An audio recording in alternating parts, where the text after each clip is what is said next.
Я приветствую всех, кто смотрит нас в Камрате и Кишиневе 6 часов вечера. Это программа «Цена свободы». Меня зовут Михаил Саркели. Сегодня пятница, 28 октября, и самое время поговорить о важных событиях. Призываю вас поставить лайк под этим видео и подписаться на нас в YouTube и Facebook. Тогда нас станет больше. Делитесь этим видео, отправляйте его своим знакомым, пусть как можно больше людей, особенно в Гагаузии, услышат правду о том, что происходит в автономии, стране, и правду о войне в Украине, которая несомненно повлияла и будет влиять на нашу жизнь.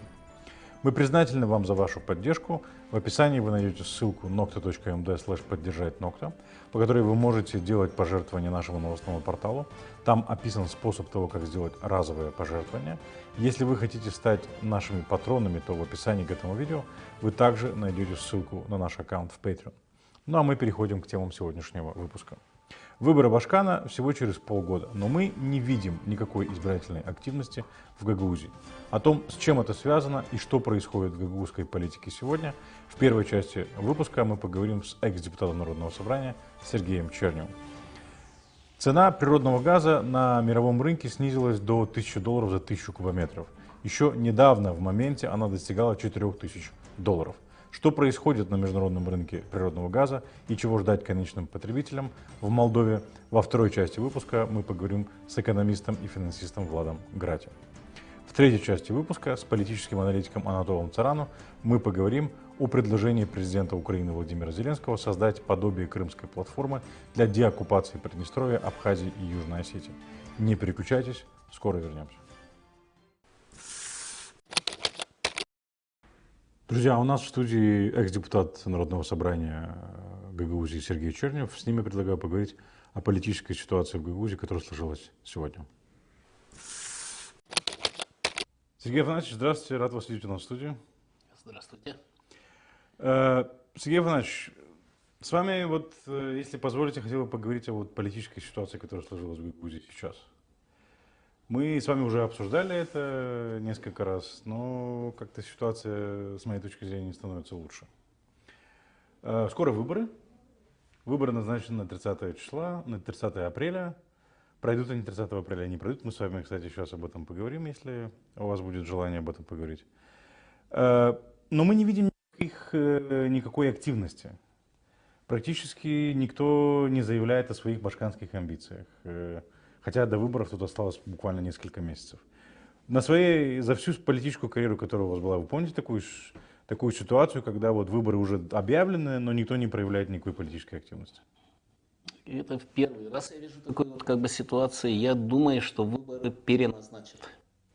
Я думаю, что 30 апреля выборов не будет. Это была уловка Константинова с целью отодвинуть выборы двоих депутатов, двоих Луканевского и Гайдарского депутатов отодвинуть дальше. Почему? Потому что там идет очень большая боязнь Константинова, что он потеряет большинство. В это время Дмитрий Георгиевич занимается, вырывает 12-13 человек, пытается себя обезопасить, чтобы его просто-напросто не скинули с поста председателя Народного собрания. То есть назначение выборов на 30 апреля – это уловка, чтобы не назначать выборы Только до выборов Народного собрания? Этой уловкой он просто-напросто провел социалистов, которые имеют явное преимущество, что он выиграет там двоих депутатов и поменяется конфигурация в Народном собрании. 18 человек будет с другой стороны. Хорошо, а с Ириной Влах он согласовывал это назначение даты? Я думаю, что да. Да, почему? Потому что для госпожи Влах это самое выгодное народное собрание, которое есть на данном моменте. Тут нету практически большинства ни с одной, ни с другой стороны. И вообще это народное собрание, оно пришло с идеей, с этим, под эгидой того, что она будет бороться с коррупцией, найдет, где Ирина Влахова наворовала, даже ту же пшеницу, которую мы искали, нашли готовые документы, никто их сейчас просто не трогает, они им не нужны. Практически они боролись за эти места, на которых они сейчас сидят. И Ирину Влах это собрание больше устраивает. Даже я думал, что наше собрание прошлого созыва, 6-го созыва, было слабое. Там было 10, 12, иногда 13-15 человек собирались, которые именно тянули костяк, который был именно тянули политику, которая нужна была именно народу Гагаузии и нужна была Гагаузии. Здесь я этого не вижу. Здесь вообще народное собрание какое-то аморфное. Знаете, как даже неизвестно, для чего она вот собралась и для чего она вот Народное собрание существует. Я как бы сейчас действует.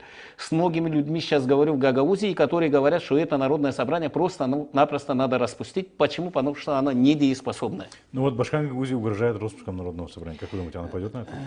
Послушайте, вот сейчас тоже один из этих как бы их лозунгов было, что они не будут принимать исполком в таком виде, который он есть.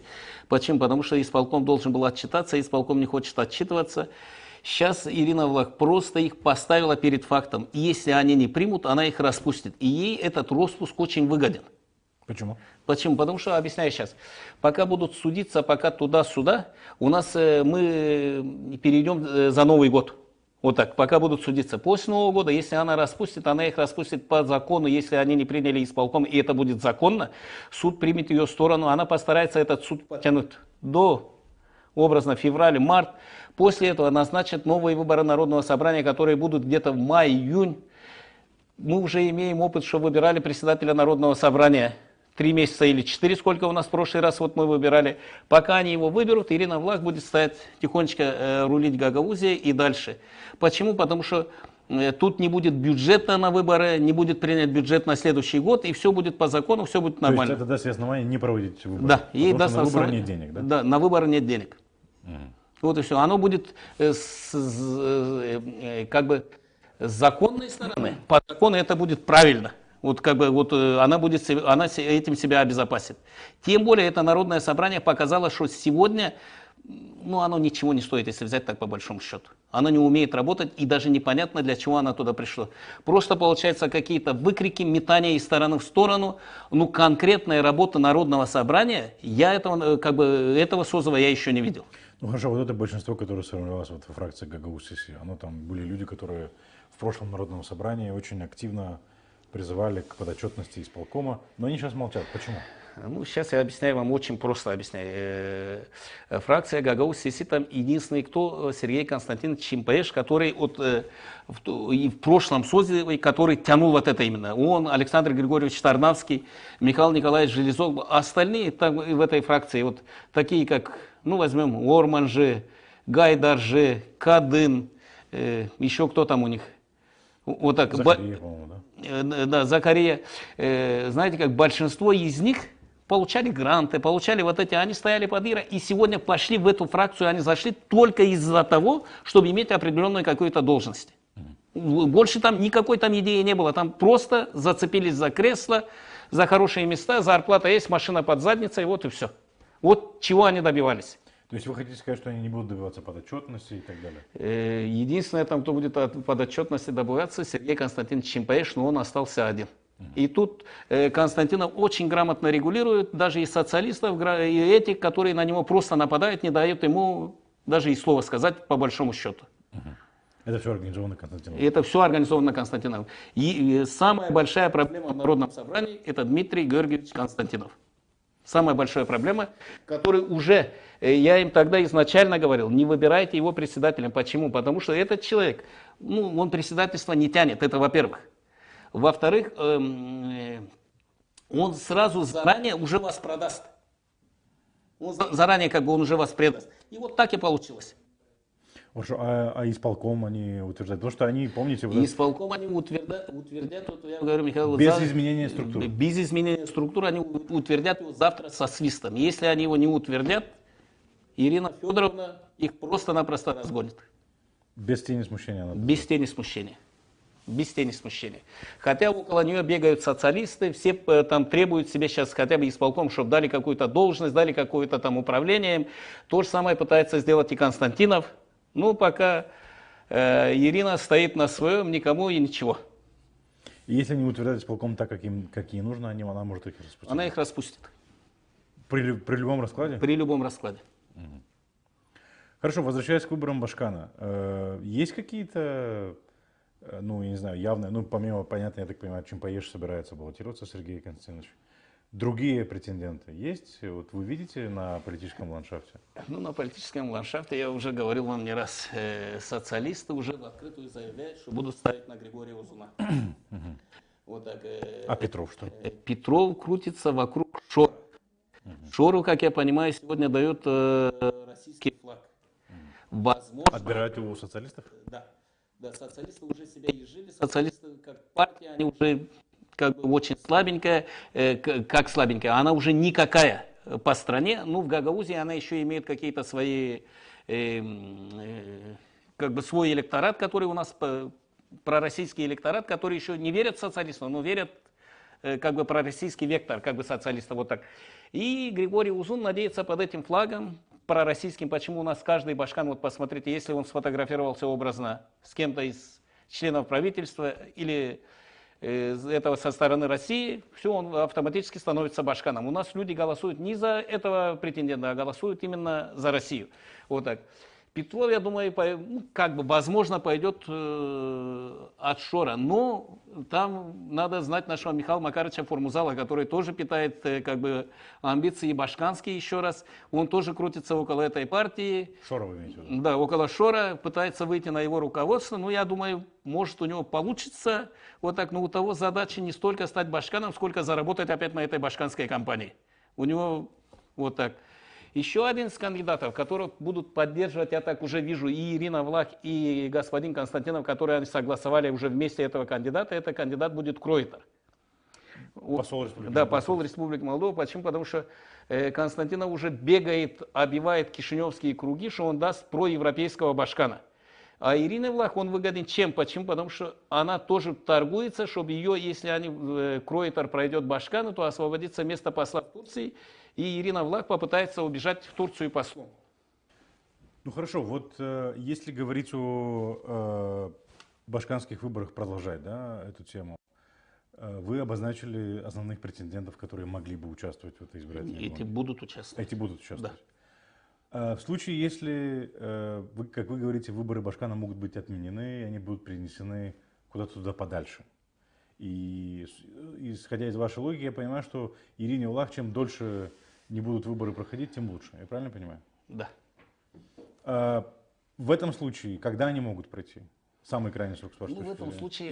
Из ваших информаций, которые вы владеете. Ну, один из депутатов, не буду называть его, озвучивать его имя, он хочет, они как бы рассматривают вариант, чтобы перекинуть выборы на год. Хотя по закону это нельзя. Мы можем самое дальше, что перекинуть на 3 месяца после вот этой как бы инаугурации со вступления башкана в должность, или как она идет с утверждения башкана судами. Вот так вот. Там 2-3 дня играет, по-моему, вот так вот. Ну, по-моему, с инаугурацией плюс 3 месяца мы еще по закону может башкан как бы оставаться на этой должности. Но в случае того, если она распустит народное собрание, если она распустит, это нигде не прописано, она, я думаю, может задержаться еще больше.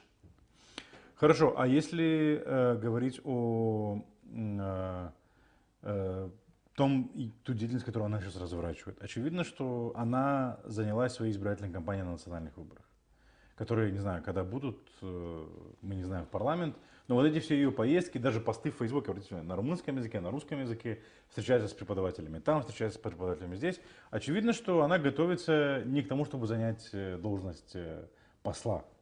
Это может быть крайний случай. Но очевидно, что готовится в национальную политику.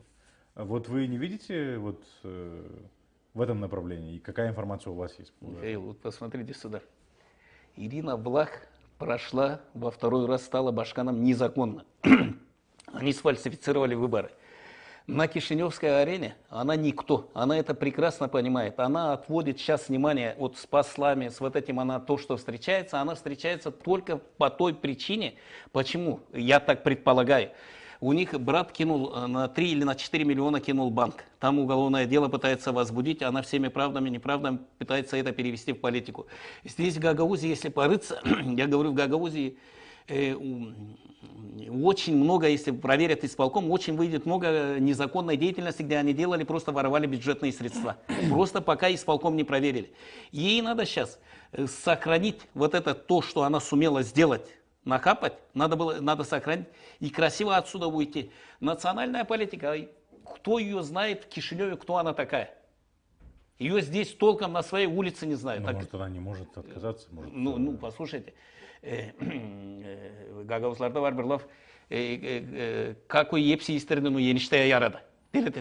Так что там Сегодня она, у нас на очередное этой, заседание на кишиневском исполнительного- уровне она ничего не добьется. Единственное, что ей может через связи где-то в Турции, где-то в Азербайджане попробовать убежать послом. Почему? В противном случае, если она останется здесь и будет работать закон, не сегодня, а завтра ей придется отвечать. Ну хорошо, а тогда почему вот эта вот деятельность, чем эта деятельность? Потому что мы видим, что она больше занимается национальной политикой, чем местной. Она сейчас занимается, как вам сказать, если даже вдруг где-то ее начнут дергать, она будет кричать, что это политика. Вот и видите, я занялась политикой, и это, как бы вот это получается. Она пытается просто сейчас с больной головой перекинуть вот это все на здоровую. И с послами она встречается только с той целью, она показывает Кишиневу, что не трогайте меня, смотрите, с кем я встречаюсь, смотрите, вот сколько у меня... Это вот... такого рода защита. Да, это лучшая защита, это нападение. То, что делает госпожа Влах. Ну хорошо, ваши прогнозы, допустим, в Гагаузии на ближайшие, не знаю, несколько месяцев, понятное дело, выборы могут быть перенесены, народное собрание, вот это вот, и также будет вот этот разброд и шатание народного собрания, как долго это будет продолжаться? Разброд и шатание этого народного собрания будет, пока оно не распустится. И следующий башкан, который придет к власти, вот к власти, если он будет нормальный башкан, если это будет башкан, который как бы его не пройдет туда за деньги, а просто его выберут народ, вот выберет народ, он первым делом что должен сделать? Распустить народное собрание. Почему? Потому что такого позорного народного собрания еще не было в истории Гагаузии. Вот именно вот это, которое есть. Это в том случае, если Ирина Влах его не распустит. Да, если в этом случае, хотя если Ирина Влах его распустит, она станет героем. То есть заработает еще политическая. Да, она еще заработает политические очки в Гагаузии. И тогда, возможно, может быть, она все-таки протащит своего преемника. Возможно, может быть. Почему? Потому что Константинов, я вам говорил, он сейчас рассматривает, как расформировать ЦИК, отозвать оттуда своих представителей с Народного собрания, плюс также работает с представителями, пытается отозвать представителей, которых назначили суды. Он им каждому звонит: не приходите сюда, что не принимайте бюджет. Вот звонил до этого, чтобы не принимать бюджет выборов, как бы этих депутатов, которые двух округов, которые освободились. Он прямо им звонил, чтобы они не приходили, не принимали бюджет. Звонил именно вот представителям судебных инстанций. Не пускал Олесю, которая там стоит, вот представительница этого. Чтобы не приходили, чтобы не создать кворум, чтобы они не смогли принять бюджет. И сейчас на основании этого, то, что они не приходят, он пытается их распустить. Вот он пытается Константинов этим пытается себя обезопасить, чтобы если вдруг, чтобы не было ЦИКа, не было ничего, чтобы их не распустили, как бы и народное собрание. Да, чтобы не было никому проводить выборы. Вот он работает на опережение. И он, я говорю, как сделал в прошлом народном собрании, вот когда его тогда Дудоглу сделал председателем народного собрания. Вот говорю, он опять вырывает 10-12 человек, чтобы не собрались 24 человека, чтобы его просто не скинули.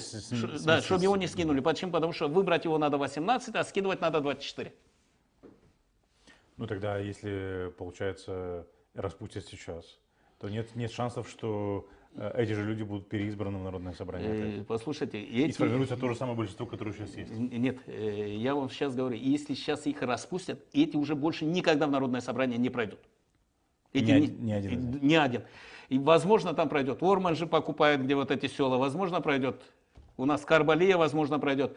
Возможно, пройдут вот эти, опять Ферапонтьевка, может там 180 человек что купить. Понимаете? Вот эти вот, возможно, вот эти некоторые пройдут. Но основной контингент, который сейчас прошли социалисты, они уже не пройдут. Не будет того финансирования, которое было на этих выборах. Все. И Петрова тоже ждет. Ну, Петров, знаешь как, он как появился ниоткуда, он так никуда и уйдет. Почему? Он сейчас, если увидит, вот сейчас, он для чего пришел? Он пытается баллотироваться на башкана. Ну, мы видим вот этот Народный союз, который разворачивает деятельность в Гагаузии. Миш, вот знаешь, как говорят в одном мультфильме, не смешите мои подковы. Почему этого Народного союза не было до сих пор? Его не будет и после этого. Им нужны сейчас выборы. У нас, понимаете, вот каждый всплывает перед выборами. Начинаются какие-то пакеты, какие-то там эти акции. Да, мы помогаем, мы встаем за Гагаузию. Да, мы всегда были гагаузами. Это получается 2-3 месяца до выборов. После этого об этом народе забывают и навсегда. Вот яркий пример. Социалисты прошел Петров, прошло куча людей. Что был лозунг? Вот год работает Народное собрание. Кто-то видел работу Народного собрания? Даже вот эти 1000 лей, которых давали вот детям, они вот приняли, что давать вот на этот сезон вот как бы на учебу, как бы вот этот вот на 1 сентября. Дальше что? Дальше что? Есть что-то? Вот и закончилось. Просто занимались популизмом, опять дурили людей. В очередной раз надурили. И сейчас опять как бы сейчас уже схватились в эти кресла и понимают, мы вот год отработали, ничего не сделали. И с другой стороны, ничего и не заработали еще. Понимаешь? Сергей Иванович, спасибо большое, что пришли к нам, прокомментировали ситуацию. Ждем вас еще. Без проблем. Друзья, у нас на связи по скайпу Влад Грати, экономист, финансист. С ним я предлагаю поговорить о том, какая ситуация сложилась на рынке газа и энергоносителей не только в Молдове, но и вообще в мире. Влад, рад вас видеть, слышите ли вы в студию? Да, взаимно. Добрый день. Влад, вот цена в Европе на природный газ снизилась до $1000. Это как бы такой, за последний год, по-моему, это, его даже можно назвать историческим минимумом. Да. Впервые с 14 июня, вот, да. С чем связано это падение? Почему цена на газ так падает? При том, что мы видим, что Россия не поставляет газ в Европу, в ту же Германию, в тех объемах, в которых она поставляла его, допустим, еще год назад. Смотрите, вообще, давайте обозначим, насколько вообще можно говорить об минимумах, тем более об исторических минимумах. Нормальная цена на газ, которая была до 2021 года и в Европе, и вообще по всему миру, это примерно $300-400 за 1000 кубических метров. Сейчас $800-1000 это такой локальный минимум, локальная площадка, которая с октября 2021 года для нас нормально считается. И да, сейчас цена на газ подошла к нему, она в моменте до 3,5 до $4000 даже поднималась, теперь 1000. Да, цена падает, и на это есть, ну так, 3-4 причины я могу перечислить. Они так их можно немножко отделить друг от друга. Первая, самая главная причина, со стороны Европы сейчас падает спрос на закупку газа. Вам может показаться парадоксально, что в конце осени перед зимой спрос падает, но я сейчас объясню, что произошло. Европа этим летом и весной очень сильно и очень много закупала газа в свои хранилища, подземные хранилища и так далее. Сейчас эти хранилища заполнены, ну, примерно на 94%. Всего Европа может принять, у них объем хранилищ на 107,7 миллиардов кубометров газа. Сейчас из них заполнено уже больше 100. И в какой-то момент, ну, просто эти хранилища будут заполнены настолько, что уже больше просто некуда будет их покупать. Некуда будет покупать этот газ. И от этого падение спроса. Это первая причина. Ну, вторая причина – это то, что сильно увеличилось предложение. Знаете, как обычный рыночный закон, когда если цена, значит, либо спрос упал, падает, либо предложение увеличилось. А тут и то, и другое. Да, тут предложение увеличилось. Почему? Потому что в моменте на европейском рынке цена очень сильно выросла. Я уже говорил, там до 3-3,5 тысяч. Эта цена очень привлекательна для любого поставщика. Я еще раз напомню, что нормальная цена на газ до этого была около $300-400. В 2020 году было очень 100. Да, и как вы понимаете, любой поставщик, который имеет возможность сжижать газ и поставлять его в Европу, именно это и сделал. Чтобы вы понимали, до чего дошло, что Израиль перегонял по трубам, там есть газопровод, газ в Египет. В Египте его сжижали и на танкерах поставляли в Европу. Что тут забавно, что Израиль и Египет очень долго друг с другом воюют. Ироничнее было бы только, если бы Израиль с Палестиной сделали бы совместное предприятие и газ начали бы в Европу гонять. Но по такой цене я бы не удивился и такому предприятию совместному. Поэтому, понимаете, все, кто имел возможность перевести газ в Европу, они туда его везут. Deutsche Welle, это издание немецкое такое, позавчера выпустила новость о том, что только у берегов Испании сейчас пробка из 50 СПГ-танкеров. Как минимум из 50, они так написали. Только в Средиземном море там 35 стоит. То есть газовая система Европы, их хранилища, их терминалы прибрежные, они просто не могут принять столько газа, сколько им везут. Это вопрос к тому, что никакой проблем с поставкой у Европы нет. Да. Ну, то есть Европа зимой без газа не замерзнет, да, от того, что нет газа. Давайте я просто в цифрах покажу, про что идет речь. Все говорили, что вот Европа очень сильно зависима от российского газа, что там Россия занимает почти все поставки. На самом деле, там действительно, отчасти правда, потому что большую часть газа в Европу поставляла Россия.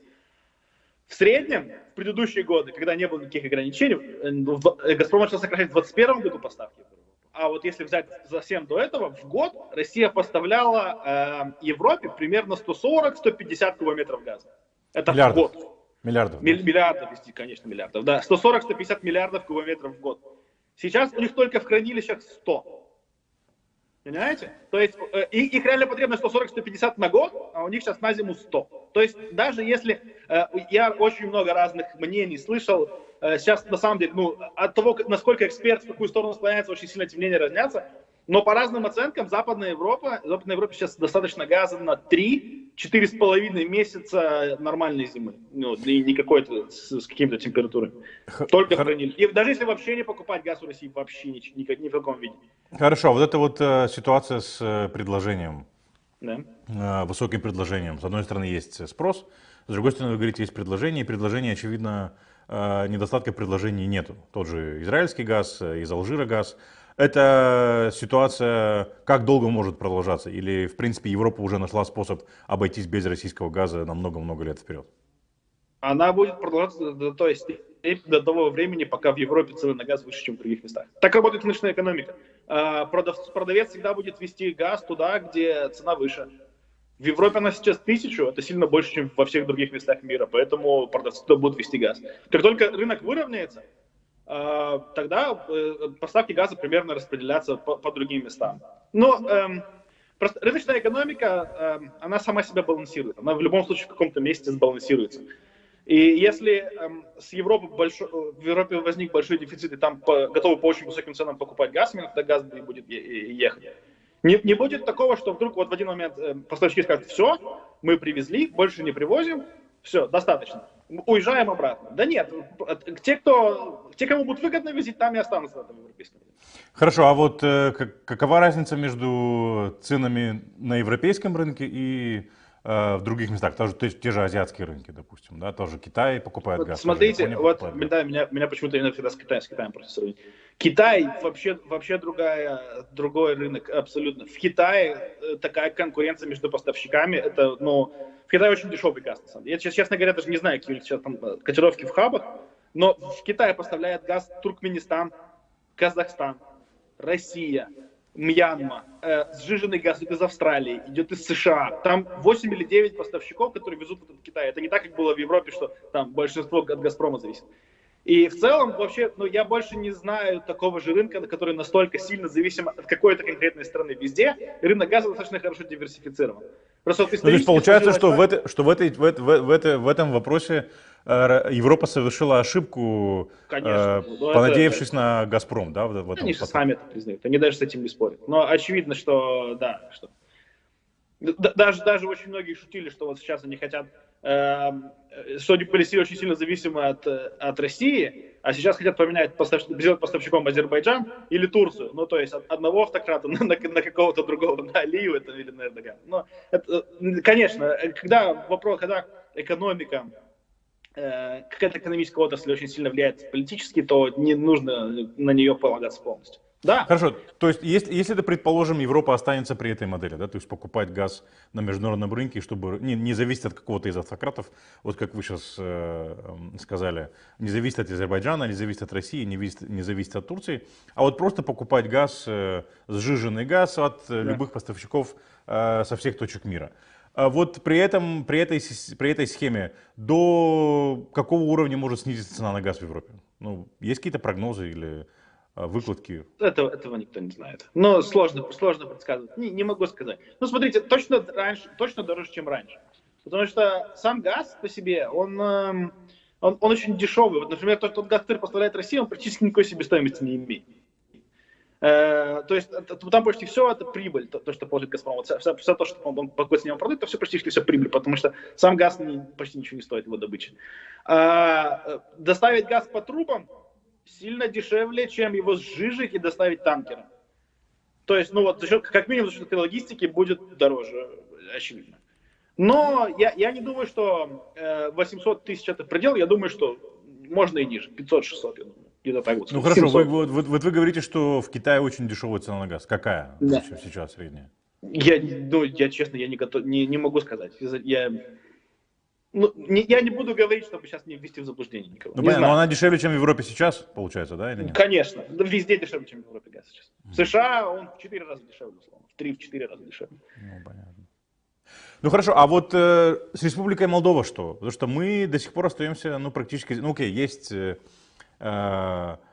газопровод Ясы, Унгены, Кишинеу, который может обеспечить Молдову газом не из России, а из западной, ну скажем, с запада по нашей границе. Есть возможность реверсных поставок с Балкан, получается, сюда. Вот у Молдовы какие перспективы в этом открываются, с учетом того, что газ понижается, его цена идет вниз, и вполне возможно она не остановится на отметке $1000, а может пойти и ниже? Смотрите, нужно начать с того, что падение цены на ТТФ. ТТФ это хаб, это европейский хаб, на котором основная торговля газом. Извините, пожалуйста.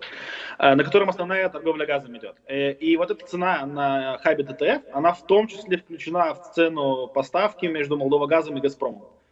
Сейчас в зимнее время на 70% наш тариф, наша закупочная цена зависит от нефтепродуктов, от корзины нефтепродуктов, на 30% от газа в ТТФ. И сам факт падения цены на ТТФ с 2000 до 1000 за месяц, он уже отразится в нашем тарифе между Молдовагазом и Газпромом. Но он отразится только в части, которая зависит от спота по газу, да? Именно, да. И это, во-первых. А во-вторых, это не обязательно отразится на тарифах для конечного потребителя. Если вот до октября месяца я мог уверенно говорить, что падение биржевых цен равно падение тарифов, то сейчас не уверен, потому что в октябре реальный тариф, реальная закупочная цена, она около 22 лея вот в этом тарифе из 30, а около 8 лей это тарифное отклонение за прошлые месяца. То есть, ну, вы понимаете, с января по сентябрь Молдовагаз копил тарифное отклонение, он давал в Анре один запрос по одной цене, Анре утверждал чуть меньший тариф, и вот эта разница, она вся копилась. И сейчас, подождите, я закончу мысль. И сейчас цена на газ упала, то есть закупочная цена у нас, возможно, упадет, возможно, и нет, потому что там нефть выросла сегодня, вчера и сегодня. Возможно, даже закупочная цена не упадет. Но даже если закупочная цена упадет, это не обязательно значит, что снизится тариф. Ну хорошо, а вот в части нефти, потому что есть попытка установить плафон на закупку нефти, в том числе из России. Она как-то повлияет на цену нефти на международном рынке? Потому что это тоже влияет на... Она тоже включена, цена на нефть тоже включена в тариф, получается. Я понимаю.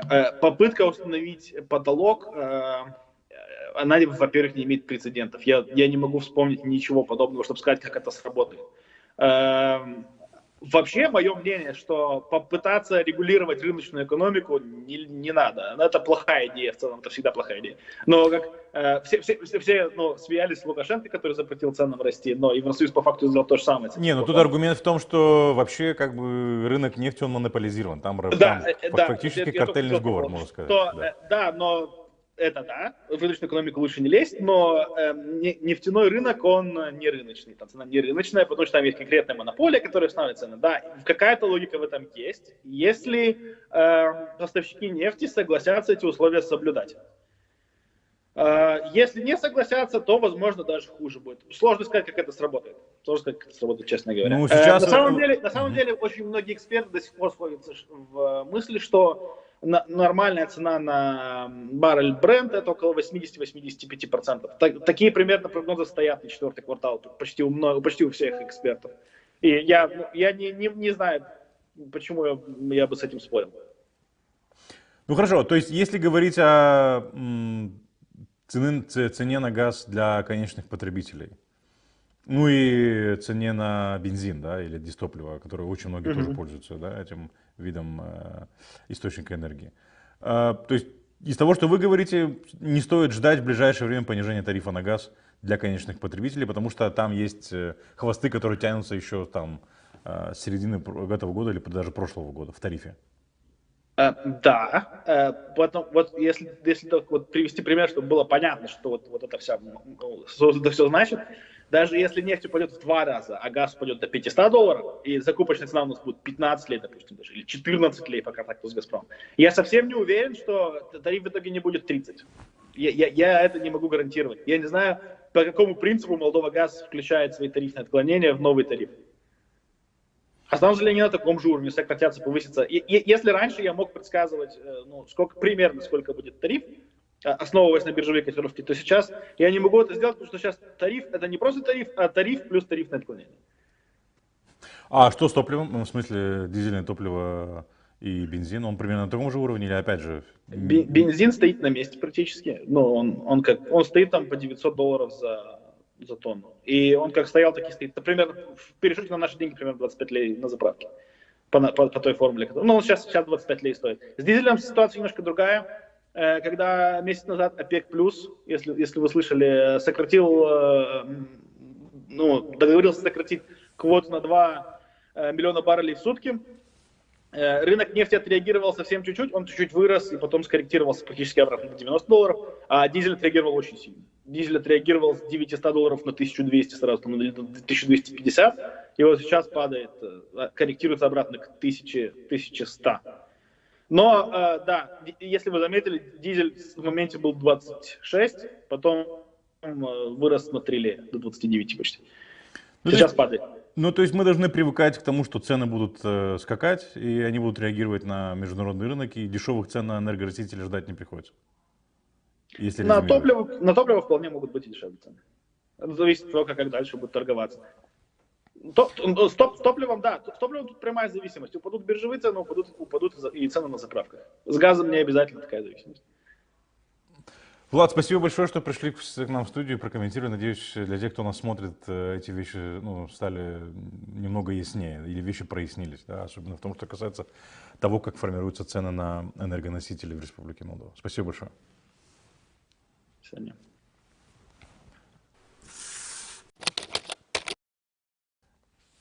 Друзья, у нас на связи по скайпу Анатол Царану, политический аналитик. С господином Царану я предлагаю поговорить о Приднестровской платформе, которую предложил создать президент Украины Владимир Зеленский. Господин Царану, здравствуйте, слышите ли вы студию? Добрый день. Господин Царану, спасибо, что пришли к нам в эфир и согласились прокомментировать ситуацию. Скажите, пожалуйста, насколько жизнеспособна эта платформа и эта инициатива господина Зеленского? Трудно сказать. Посмотрим, если вообще будет какая-нибудь позитивная реакция со стороны, скажем так, политиков в Кишиневе и в Тбилиси. Потому что обращение было к Молдове и к Грузии.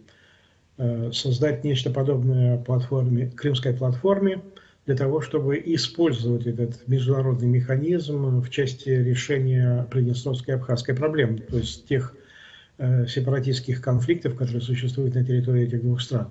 Это интересное предложение. Для Молдовы это интересно вдвойне, потому что тот международный механизм, который функционирует, международный механизм посредничества в конфликте, он практически не функционален.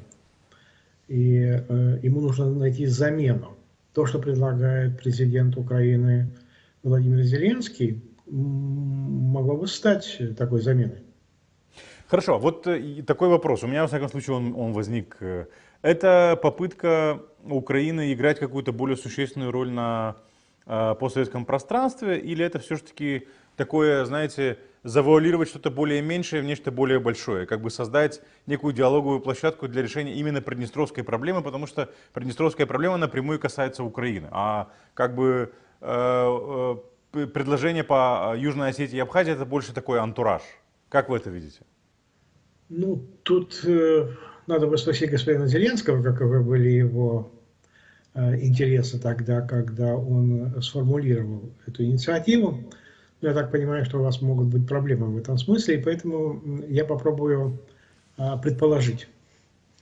Я думаю, что существует многослойный интерес Украины в этом смысле.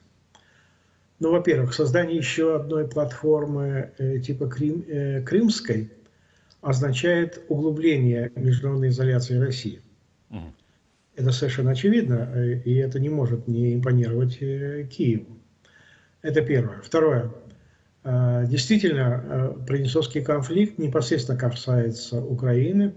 Украина вынуждена держать часть своих воинских подразделений на границе с Молдовой для того, чтобы парировать угрозу, которая истекает из Приднестровья. Там располагается, во-первых, российский воинский контингент, и совершенно очевидно, что сепаратистские воинские формирования, они ведь подчиняются Москве по большому счету, и в случае чего могут быть использованы против Украины. Воленс-ноленс, Украина вынуждена держать определенное количество своих воинских подразделений для того, чтобы каким-то образом нейтрализовать эту угрозу. Поэтому с этой точки зрения опять возникает определенный интерес. Ну и в конечном итоге Украина заинтересована в том, чтобы решение Приднестровского конфликта, так же как и Абхазского, произошло на условиях, которые впоследствии не могли бы быть применены, например, к решению сепаратистского конфликта в Украине, на востоке Украины. Россия не раз пыталась использовать молдавскую площадку конфликтную, я тут говорю о Приднестровском конфликте, для того, чтобы наработать тут какие-то определенные, так сказать, положения, определенную модель, которую впоследствии можно было навязать Украине. Сказать, вот смотрите, в Молдове это работает, значит, это может работать и у вас. В этом смысле Украина заинтересована в том, чтобы Молдова не стала плохим прецедентом для Украины. Да. То есть это такое перехватывание инициативы, скажем так, да, если так резюмировать. Да, разумеется. И нужно вообще, так сказать, отметить это обстоятельство, что президент Украины, он исключительно продуктивен в том, что касается публичного общения и вообще публичного месседжа. Здесь он категорически превосходит российскую со всей ее пропагандой, со всеми ее огромными медийными возможностями. Нужно брать и учиться у господина Зеленского, как нужно, так сказать, строить свои отношения с прессой и вообще с международным сообществом. Вообще, ну да, с международным сообществом и каким образом нужно формулировать свои политические инициативы. А вот Кишинев пока молчит. Как вы это объясняете? Уже как бы почти неделя прошла, и мы не слышим никакой реакции с Кишинева. Ну, меньше недели. Ну, меньше недели, да. Но... Я думаю, что Кишинев обдумывает.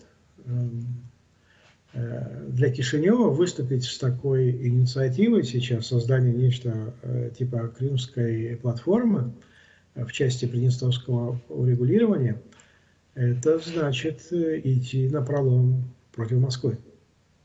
Для Москвы Крымская платформа – это бельмо в глазу. И Москва не раз демонстрировала свое отношение к этой инициативе. Они совершенно ее не приемлют, не просто не приемлют, они считают ее категорически враждебной себе. Создание такой же платформы означало бы, что Молдова практически идет по пути Украины. А это означает усложнение, еще более усложнение отношений с Россией. Тут есть о чем подумать. Сейчас...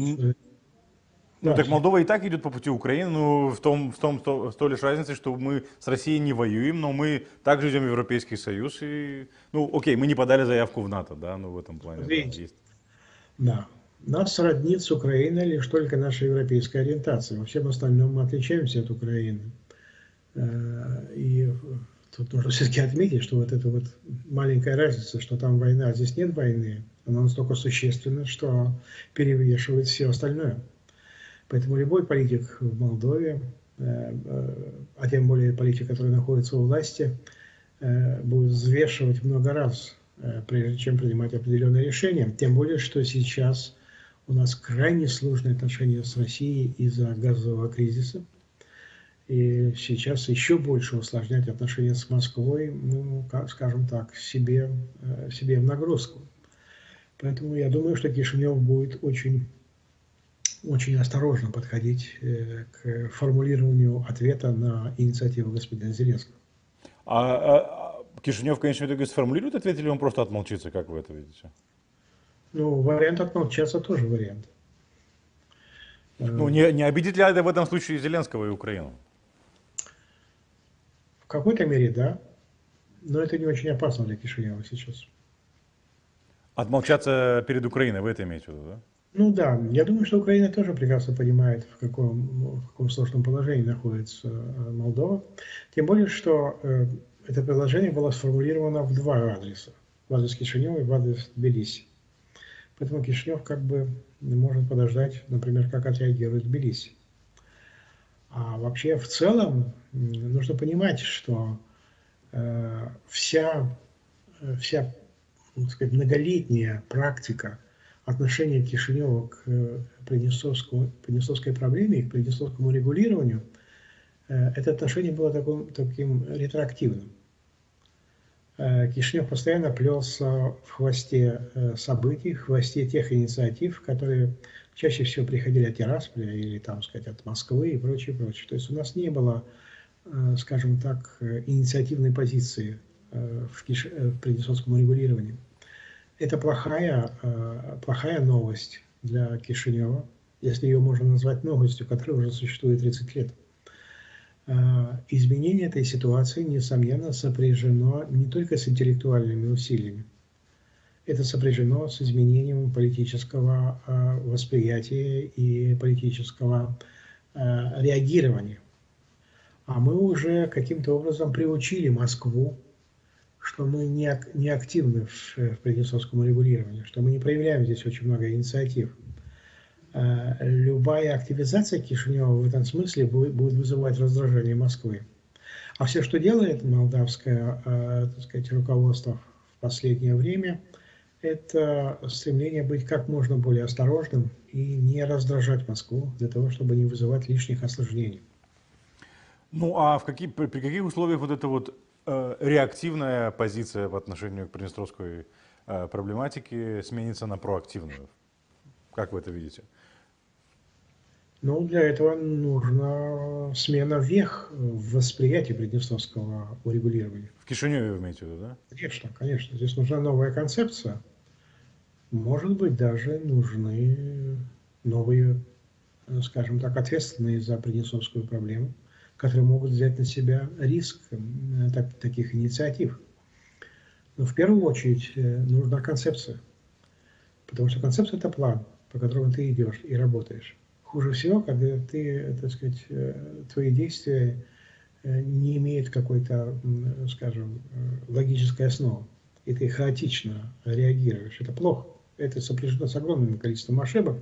И эти ошибки мы совершали на протяжении этих последних 30 лет огромное количество.